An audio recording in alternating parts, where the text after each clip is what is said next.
This is the Ecommerce Braintrust, a podcast about building momentum online for established consumer brands. Join our hosts and their expert guests for high-level conversations about e-commerce strategies, trends, and innovations. Access our Braintrust and boost your brand's e-commerce potential. Hello and welcome to the Ecommerce Braintrust podcast. I'm Julie Spear, Head of Retail Marketplace Services at Acadia, alongside my co-host, Jordan Ripley, Director of Retail Account Management. And we are in this beautiful period, the calm before the storm. We're recording this episode in April, and we're looking ahead to the future that just over the horizon, we've got Prime Day. We have our annual episode where we take a look at what the playbook needs to be for Prime Day, how it might have changed from years past. And to do that, we're going to be digging into media, organic content, operations, and all of that. So we have brought on a couple of experts from our team to walk us through their take on how Prime Day 2026 might look a little bit different from years past. So with that, welcome to the show, Carel and Michael. Both of you have been on the show before, but Michael, this is actually your first time talking to me and Jordan on the show. You spoke with Armin and Ross the last time you were on. So welcome back, both of you. It's great to have you. Thank you. Thank you. Yeah, thank you guys. Good to be here. All right, let's get started. We always wait for the official confirmation from Amazon around the timing of actual Prime Day. And while we might have our own bets running internally with an over-under of it, is it going to be end of June this year? We do know it's roughly going to be late June, early July. With that in mind, of not knowing the exact date, we do still have certain timelines, certain milestones that we're needing to work toward right now. Michael, why don't we start with you? Can you talk us through important dates that you are working toward right now with your brands? Yeah, absolutely. First and foremost, I think the most important date right now is April 30th being a incentivized deadline to get your promos enrolled early. Amazon this year is offering a $50 discount. So if you're running the PED price discount for your brand, it's going to be $50 off. So instead of the $100, you're going to be looking at a $50, which is pretty new. This is something that Amazon hasn't done in the past. And then also May 26th is the deal submission window where it's going to be closing for those price discounts. On the inventory side of things, May 27th, so AWD shipment deadlines. This is also for unoptimized inventory, is when you guys need to get your inventory in to have it indexed and received before the Prime Day event. June 5th is the cutoff for FBA shipments that are optimized. So what that means is sending out the optimized option, you're going to be paying a little bit more higher in placement fees, and you'll have to split your LTLs or your smart parcels to different FCs, but you do have a little bit of flexibility in that sense if you need a little bit of extended time. And then something that's not officially on any Amazon deck, but something that we're definitely talking about with brands and internally is Father's Day is June 21st. So if Prime Day does happen at the end of June, there is a possibility that we're looking at one holiday going into an Amazon Prime event. So when you're really thinking of it as a 4-day event, it actually might be a little bit longer if you're also thinking about doing some promotion during Father's Day. So be aware that it's on the 21st on Sunday, and it might fall in either right after Prime Day or just right before it. Yeah, I remember last year we had July 4th right before Prime Day, and I feel like that was the least gifting. It's like where everyone doesn't want to shop, they just want to be out grilling and not shopping. And I'm hopeful this year, like Father's Day right before, selfishly as a father, I'd like to have some more gifting, but I feel like I'm curious, Michael, like this is the first year where Amazon offered that submission discount. How compelling is that for brands? Like for the brands that you manage, were they that instigate some activity, or it was just a little bit of a nudge, but promo plans still came later? With the promo fees, which I'll be talking a little bit more about later, with them adding a 1.5% charge on top of the flat fee, which was something that you just pay once and then everything was good. Now you guys actually pay towards the sales up to $5,000. I've been using it as a little bit more of incentive and pushing brands to make decisions quicker.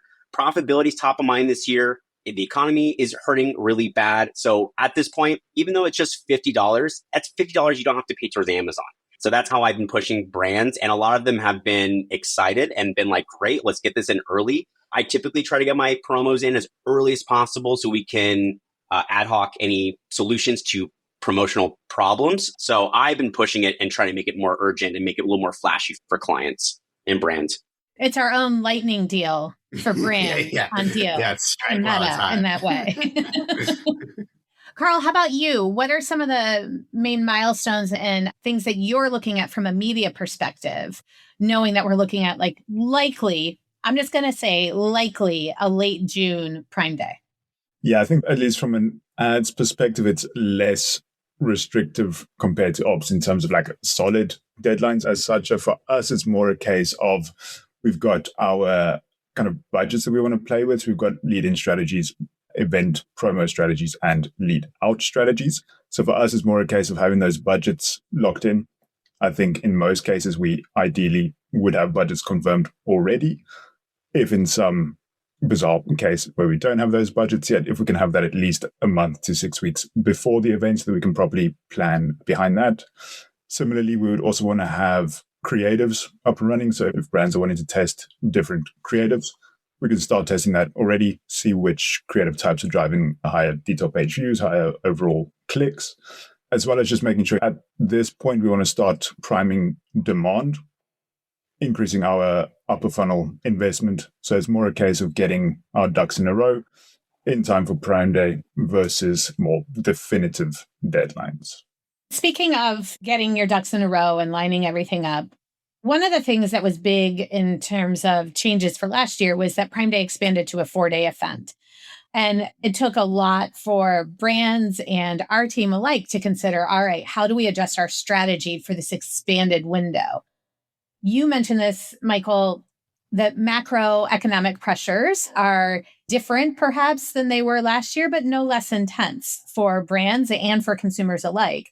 How does everything that brands are contending with today in 2026 impact our approach? Are we looking at things through a wholly different lens, or is there a bit of like rinse and repeat in terms of the playbook from 2025 where we already learned how to manage the 4-day event? I think some of the refinement to the strategy, a lot of it is keeping like some of the core pillars right: inventory, promotion, product selection. I think something that a lot of brands have been really actively looking into is being a little bit more selective with their promotional planning. On a profitability standpoint, with the new fuel charge that started on the 17th, so that is a new fee that we have to tackle this year. It might seem minute, but with increase of velocity in units sold, like 16 cents sometimes can be a lot for certain brands. And like I said, with that 1.5% surcharge that's coming on PEDs as well, you're going to be paying a little bit more this year than we did last year. So there are some things that are impacting. So we are looking at more of a tighter window for what products we want to promote. Some products we might just want to do coupons, and more looking at a balance of top line and bottom line. And also, not to mention, with Prime Day being in June, now we have an event that happens every quarter. Another thing too that we've been looking at is Rufus integration. And what I mean by that is when you look on the PDPs, you can now actually see your 90-day price history. So using Rufus price history tool to give us an idea of, okay, what is the actual reference price for the last 90 days? I had that happen last year where I was having PEDs get suppressed for certain products because now Amazon needs 7% more discount. So they're definitely being a lot more active, and we learned that last year. This year, it's just being a little bit more proactive on trying to make sure that we're getting our PED set up, making sure our pricing and our discounting is falling within that 90-day range so we can avoid those issues. Prime example that I saw with another brand is Pet Day. Pet Day is on May 11th. Before, you used to be able to do a good competitive discounting for these kind of non-bigger Amazon events. But now you're running into the problem of, okay, how is that going to affect MSRP? Are we going to have to then sacrifice more discount for Prime Day? Because now it's in June. So it falls within that 30-day window. So it's definitely reshifted our thought process on when and how we promote our products throughout the year, knowing that there's a big Amazon event almost every 3 months now within this year. That's some kind of refinement that we've been working on, is just adjusting our promotional strategy for the year and kind of picking and choosing what do we want to go more hard on, what do we want to go lighter on, and what products we want to prioritize for that. Yeah, a whole new level of calendar management that's in play with these quarterly events now. Maybe does this give us a clue into when exactly the fall Prime Day will be? I don't think we need to prognosticate on that right now, but maybe we're looking at very late September, given the quarterly move to everything right now. How about from a media perspective, when you compare 2025 adjustments to what you're looking at for 2026, Carl, are there any significant changes that you're considering for this year? Yeah, so I think with last year, that was kind of the first period of adapting to a longer event, whereas this year it's more a case of, similar to what Michael mentioned, how do we win visibility whilst protecting our margins, given everything that's going on in the world. I don't think Prime Day will be treated more of a full funnel moment and not just an event. So like I mentioned earlier, in terms of pre-event audience building, not every product should be a Prime Day hero anymore. So it's going to be a lot more selective, a lot more planning that goes behind it. But I think in terms of fundamentals, there's probably not going to be too big of a shift. We now at least have kind of true data to work with from last year. For those that also are in Canada, there was also a 4-day event in Fall Prime. So at least there is already some data to work with. Now it's just a case of tweaking, making sure that we're, like I mentioned, have our ducks in a row, have our budgets planned according to what we deem demand will be. And at least, again, last year with how we went into this event for the first time in terms of a 4-day event, we assumed that day one will be the highest, followed by potentially day 4. Now we've got that data to back that up. We've seen that's the case. Canada's kind of followed suit with a secondary event. So at least we've got that kind of building block. Now it's just a case of moving forward with this. In addition to the fact that we're now in this world of 4-day events and having to contend with that, I think the other thing that has become bog standard at this point is the idea of AI-enabled search being a big component of what we consider tentpole strategy. I think last year, at least to me, it felt like, okay, it's a bit of a wait and see. Rufus is a presence. Obviously, we don't know how many people are using it and adopting it in terms of their actual tentpole search journey. I think a year later, now we're in this world of, okay, we know Rufus is a big component of the shopping journey, whether that's doing price tracking, any of those other sort of native touch points that shoppers experience Rufus. So I'm curious, how does this mindset shift actually translate to the conversations that the two of you are having with brands and like the framework that you're approaching tentpole preparation and content readiness and making sure that everything is conversion optimized now that we're in this new phase of, yes, traditional search, but also AI-enabled search? Like, Michael, how are you approaching those conversations? Yeah, so I've been doing a lot of these talks because AI is definitely like the most exciting thing right now for brands. And really, when you look at Rufus, like it's focused on instilling confidence, right? You have to be able to make sure that your PDP is optimized to give it confidence to recommend your product to shoppers. People are asking it questions and they're getting a little bit more on the granular side of, I want something that's going to do X, Y, and Z. So what we've been doing for prepping is looking at our products, not from a semantic mapping where it's, do we have content? Do we have the topping keywords, our branded voices there, but really addressing what I've been calling like the noun breakdown. It's how I've been explaining it, the who, what, when, where, and why. It's now leaning into having your content be flowing like a narrative story, right? It's really focusing on where is it used? Who is it for? Why should customers be using it? And definitely having this addressed within your bullet points, making sure that if you haven't gotten A+ premium yet, really work on trying to get that for your account, because you do get a module called the Q&A module. So a lot of those questions that you might be seeing in reviews that you think customers might be looking for on Rufus, a little fun trick that you can do as a brand, type in your brand name in the search bar, click search, then click Rufus. And what you'll find is sometimes Rufus will give you suggested questions. And there you can get an idea of, okay, what are shoppers typing in for our category? We don't have prompt data or anything like that shared by Amazon yet. I'm hoping we get that soon. But if you're trying to figure out of a way to where can I address some of these questions, that's the best way to start. Get the A+ Q&A module, address it there. Rufus is going to scrape and they'll see, okay, you're answering those questions. We're having more confidence to provide this recommendation to shoppers. A key thing that I did this like an optimizational sprint for one of my clients is we're really heavy on brand focus. Our content really showed about why their brand is so good for the pruning industry. It's at California sourced. It's this, all these beautiful like key points that people would care about. But what we realized is people more talked about the fact that these cans are convenient. They're travel friendly. They fit in my son's lunchbox. I can take it to work. And we never really addressed about how easy it is just to have that with you on a daily use. So we have updated our content to mainly be focused on that it's compact, it's convenient, it's got potassium, there's no sugar. And we made our content more focused on the fact that it's good for daily use, for your routine, and focusing on great for breakfast, great for lunch, and just completely change our narrative from being, this is our brand, be confident in our brand, to be confident that our product will solve your problem during your day to day. The shift really came from, are we showing connection on a brand level? No. Now we're showing a connection actually like on a product level. Like, how can this affect your day if you buy our product?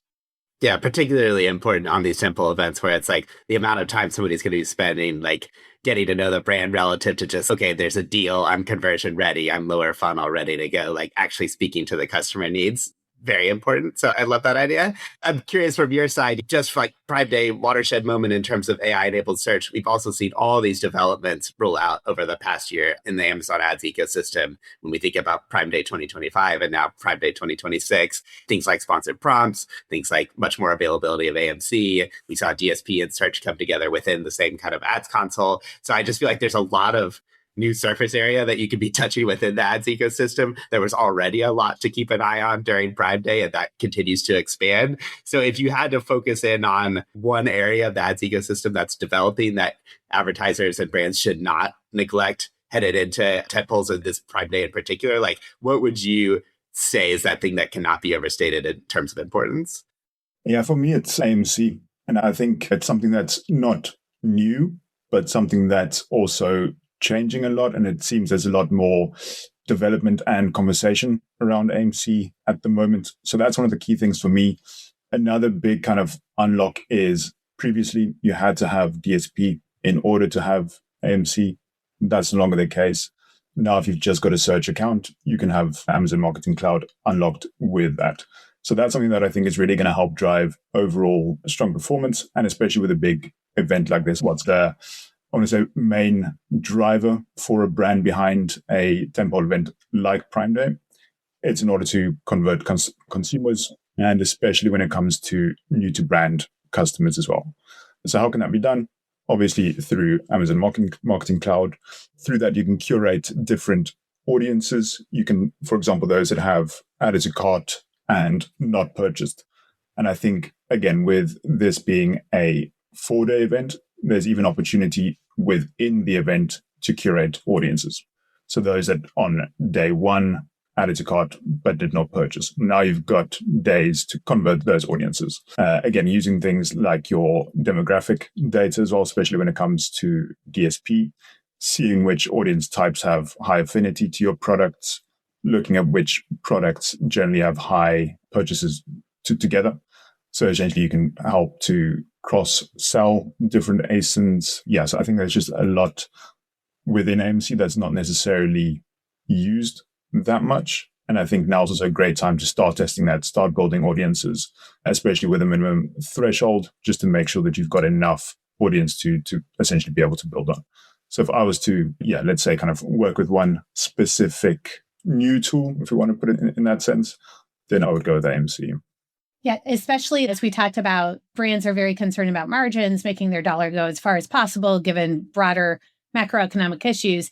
AMC is such a powerful tool, not just for reaching more, but for reaching the right audiences, the right people for converting for your products. That's a great call out there as a focus. Are there any other elements relative to overall media strategy that you would want to highlight for Prime Day that brands should be considering?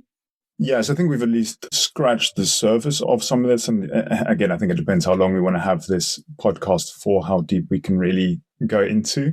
Of course, there's always a lot of different strategies that we can play with. But I think just something that will be beneficial is just to confirm prior to the event with clients if there's any leeway budget available. If, for example, on day one, we see there's a big spike in demand, big spike in sales, but your budget is X amount for that day. Rather than trying to start up that conversation whilst everyone is in panic mode, know that you have a 10%, 15% or something along those lines leeway that you can over push if needed.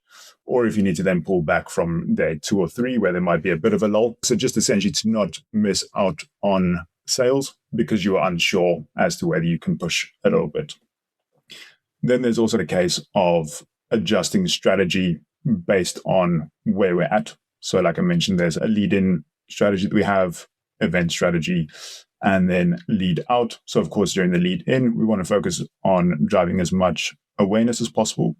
So we want to focus on category terms, targeting competitors, higher sponsored brand and sponsored brand video placement targeting. In DSP, also higher upper funnel tactics. If you've got online video running, push a little bit more towards that. So that's just the general kind of awareness driving tactic. Then during the event, of course, we want to focus more on conversions. So of course, getting those that have been now exposed to our awareness tactics to start converting. So that's again where then AMC plays a key role, because we have those overlap audiences where we can target those that have been exposed to, say, all the ads, but not our sponsored product ads. We can then retarget them during the event. We also want to focus just generally higher on retargeting during the event, and also increasing defensive slightly. Again, it will probably somewhat depend on brand to brand as well. Do you want to sacrifice defense slightly to increase overall awareness, increase overall competitor targeting and share of voice? And then in the lead out, we want to switch back to our always on or standard advertising strategies. So I think a key tip here is to make sure that you actually download bulk files before the event. So when you're within, let's say, a standard advertising day, download those bulk files so that post-event, you can just upload those files again, rather than going in, changing bids, changing budgets, especially if, for example, the event finishes on Friday. Then Saturday morning, you don't have to spend a lot of time adjusting campaigns, just a quick file upload. Yeah, I think that's also a key thing to look at. Again, we can dive a lot deeper, but also just knowing which products are going to be your core focus. So, within that, let's say 10, 15 hero SKUs that you might be pushing, make sure that you're aware of which core ones are being focused, and ahead of time, if you don't have those ready, make sure that you've got single ASIN campaign structure in place, or at least grouped by product type, so that you've got these top 5 to 10 campaigns that you can monitor during the event. If they're running out of budget, those are the key campaigns to focus on, rather than 20, 30 different campaigns that are all trying to get as much as possible. And I think to leave with kind of one last but important strategy, and more than likely the most important one, is also then budget management during the event itself. So we've got a let's say, internal tool that we use, which has been very beneficial, essentially looking at previous hourly sales from the events to understand how much percentage of budget is required to meet that potential demand. So if we know that there's a big peak at PST, we need to have X amount of budget available for that period, rather than us running out of budget and then not being able to meet that demand and losing out on sales. So I won't give away too many trade secrets with that. But yeah, I think that's also one of the key levers that we can work with. Yeah, I'm struck, Carl, by the fact that now this is a 4-day period. There's just a lot more monitoring, a lot more hourly pacing that you have to manage. It's just more of everything. So the importance of focus and understanding what you should be looking at before the event only increases. Michael, I'm curious, on the ops and organic side, what does that look like from your side? If you're in the event itself, you have 4 days ahead of you, what are those must keep your eyeballs on things that you're looking at as an account manager? Has that changed year to year? Is this the standard? What does that look like? I explain to my clients, with the new 4-day event, it's like a marathon, not a sprint anymore. With the 2-day event, I think also that Amazon used to be a lot stronger. And I do think with the increase of events happening, I think customers' attention to detail is fading a little bit. I think that some things that you can be doing that can really be beneficial is hourly inventory checking, buy box monitoring, right? If you are able to do seller fulfilled orders out of your 3PL or your warehouse, definitely have FBM SKU set up. Sometimes if you have a new product launch and you're not really quite sure what the velocity could look like, if a product might take off, or if you are experimenting with more aggressive promotions, have FBM SKUs ready so you can maintain sales and you just don't go out of stock within the first day or two. Buy box resellers. Why this is super crucial to be checking on is if a reseller starts selling their product at a lower MSRP. This happened to me personally last year. In the middle of an event, you could all of a sudden see that your product has no Prime badging. and you could be losing buy box. So being a lot active, right? A lot of the preempt that we were talking about is checking your 90-day reference price and setting your discount off of that. But of course, Amazon makes changes and things will happen. So definitely be monitoring your buy box, making sure that you're winning and that your Prime badge is reflecting. And that still goes also with checking content. Amazon constantly gets glitches. This is when their system gets overflooded the most with shoppers, with sellers logging on. So a lot of this could be fixing parentage breakups, could be having new policy updates and variations. So your parent could be completely broken up and all your top sellers could be on their own island versus being stronger together. Questions, if there's any type of, like I said, pricing issues, anything that Amazon might deem that needs to get suppressed, make sure you're ready to get that fixed ASAP. And then content changes. Sometimes images, sometimes SEO that you just updated could get reverted back or not reflecting in the back end. So being very actively checking your top sellers, making sure that everything you've optimized and uploaded is reflecting and maintaining for the event would be definitely the main things that I always make sure that we're actively doing for the full four-day event. Like I said, it's a lot of it's manual checking, unless you have some tools like what we have for like checking content, but it's a marathon. So be ready to be checking actively. And those are the ways that I always make sure we're prioritizing during the event itself.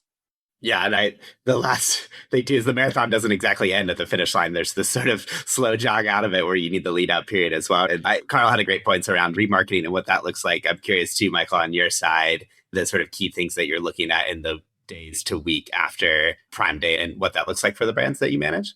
Yeah, to help strengthen like advertisement retargeting, I love using brand tailored promotions. It's not a new, fresh approach. That's something that we've had for the last 2 years. And I see more and more brands are using it as like a standby retargeting method. I view it as almost like casting a wide net for any lost customers. But something that brand tailored promotions have started doing, in case you haven't noticed, is when you are under the actual tool itself, you can just select all products. It will give you cart abandoners, repeat customers. But if you actually manually input your ASINs, you can get wider targeting audiences. For example, the one that I've been testing a lot with clients is complementary product remarketing.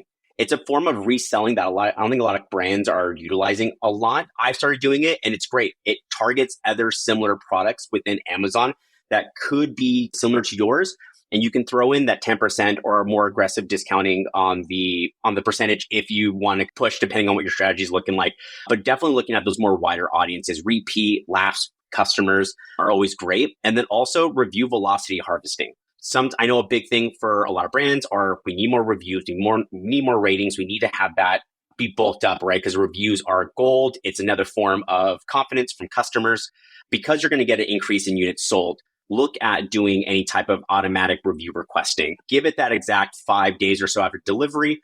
Do a quick outreach. How are you enjoying the product? Let us know what you're thinking. Amazon does provide templates that you can send out if you don't have a tool, but being diligent on trying to get some requests, especially with this flood of increase, this would be a good time to try to generate some new reviews or get some new seller feedback. Is there anything new about products that you might not be thinking that customers like or dislike that you can readjust in your content leading into the fall holiday season, sorry. So this would be a great time to start pushing for new reviews, some fresh perspective on your products as well. Carl, anything from your side? I know you touched on some remarketing tactics, but any last lead out things that you feel like would be important to mention here? Yeah, I think one of the last things is just we've touched on in terms of the budget strategy. So having that lead out budget allocated as well could be really strong with kind of end of event, especially if we still see some strong visibility after the event. I know there's been some previous kind of event periods where sales afterwards have been stronger than some of the days within that event. So you don't want to lose too much sales by running out of budget. And I think it's also a case of hoping that some top competitors might be putting all their money into the event itself. Then if they run out of budget, you can capitalize on that period. But I guess also just to not fall into the trap of running into inefficiencies as well, where CPC, if you don't change your kind of bids and strategies too much post-event, that you don't run into those overall inefficiencies. As we wrap up, I always like to get a little finger on the pulse. What is most exciting, either to the brands you're working with or to you this year for Prime Day? What are you most excited about, or are your brands most excited about to test or experiment with for Prime Day 2026 versus what we were able to do last year? Carl, do you want to take us off? And then Michael, you want to close us out? Yeah, of course. Yes, I think from my perspective, there's definitely been a shift, and I think also definitely a healthy one, versus last year where a lot of the conversations around Prime Day were still very executional. So what keywords should we bid on? How aggressive should we go? Now brands are starting to zoom out and asking more about what role does Prime Day actually play in our growth strategy. So what's changed this Prime Day is no longer, it's not just a sales event, a sales spike. It's become more of a full funnel, multi-touch event. So I think that's also where having DSP as an example is going to play a big role, having that full funnel multi-touch point where we see conversion rates increase, we see new to brand percentages increase. We've got that multiple touch. So I think that's definitely a big thing. We want to own the customer journey and not just intercept it at the bottom funnel. So it's not just about search ads. It's about creating that awareness, creating your audience pools before the event starts. There's also a lot of shift in how brands see their creatives and the storytelling behind those. I hear a lot of brands asking about testing different DSP creatives for different areas of the funnel. So whether we're retargeting existing audiences or reaching new to brand customers, they want to test different types of creatives, different headlines. So there's a lot more experimentation that is happening, and there's a demand for that. Again, moving into videos, we see sponsored products now also shifting into sponsored product video. So it's a lot more about storytelling. And I think that's going to be one of the big plays for this Prime Day. And I think one of the last kind of great things that I'm seeing lately is that clients are more willing to accept lower short-term ROAS in exchange for new to brand customer acquisition. And I think that's a big mindset shift versus previous events. That is a nice mindset shift. Tongue twister there. How about you, Michael, from the other side, looking at it, either operations or organic? What's making you most excited? Honestly, again, AI. AI is number one. That's only thing clients and I have been talking about is what can we do for testing? What can we optimize? How do we get ourselves in a situation where we're future-proofing our PDPs? We're already seeing competitors are shifting their verbiage and how they're being more direct on what the product can do versus what the product is coming from. So I think really looking at A/B testing, using the Amazon A/B testing tool for content, for copy, and ultimately using the lead-in from May and then the extra traffic in June to see what type of copy is converting. Is it, for your product specifically, is it the original? Is it this new Rufus optimized copy? Or how can you optimize your images to reflect that storytelling? And is it actually giving you that kind of lift? We're still in the early stages of Rufus. So a lot of it is still the well west of, okay, how much of a lift can these optimizations do? It's a great opportunity to see what optimization you upload does give you the best conversion. Testing on new promotional strategies. If, to Carol's point, right, a lot of brands are willing to push harder during promotional months, but now we're having the topic of, okay, then what do we do for non-promotional months? And what kind of goals do we want to be more conservative there? So a lot of it is testing out on going harder during these promotional events and being a little bit more conservative and not focusing on standby coupons or any other promotion, and see how does that affect us long-term, not just in a top-line revenue, but profitability. And then a special shout out, affiliate marketing. I know that's something that a lot of clients going into this year have been wanting to test out. Amazon is getting more and more updated with using sponsored influencers, where you can actually pick influencers to make Instagram, TikTok, and YouTube content that can redirect to your PDPs. So I think that's also something that a lot of brands have been wanting to experiment with, right? How much budget can we allocate to do these tests? How much of that top funnel awareness can we bring off Amazon to Amazon? And then affiliate marketing, right? Using Amazon's internal ecosystem, setting campaigns that can be set for a long duration of time that can be posted all throughout the internet. And how much can that actually bring more awareness to the brand and have it as an extra tool, if you will, from Amazon?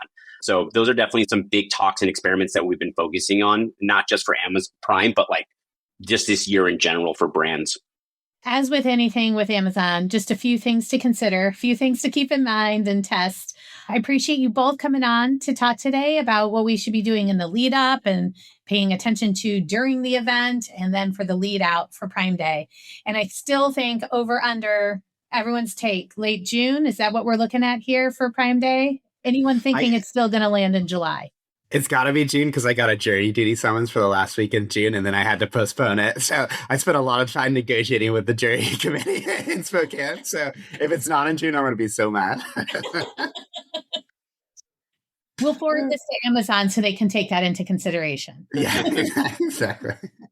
I'm really hoping for end of June because that gives brands more time to prepare and strategize and get aligned. Last night, I don't know why I was thinking about it and thinking about this recording today. And I thought to myself, how funny would that be if Amazon just pulls the rug out and just does it the first week of June? And completely just do it early on versus everyone's anticipation for mid to late June. I'm hoping it's late, but I have this weird feeling that it's going to be the first or second week of June.